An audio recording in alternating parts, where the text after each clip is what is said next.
சாப்டர்ல வரக்கூடிய பிரித்து எழுதுக பார்க்க போறோம். ஃபர்ஸ்ட் ஒன்று நல்வழி. நல்வழி எப்படி பிரித்து எழுதலான்னு பார்த்தோம்னா நன்மை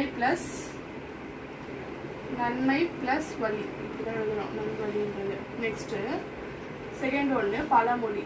பழமொழி எப்படி எழுதணும்னா பழமை ப்ளஸ் மொழி. மூணாவது என்ன எழுத போறோம்னா எதை பார்த்தாலும். எதை இப் பார்த்தாலும்.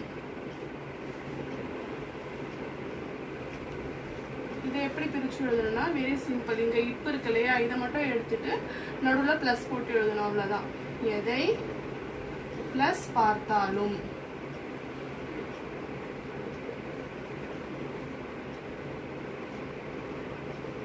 ஃபோர்த் ஒன்று படைத்தளம்.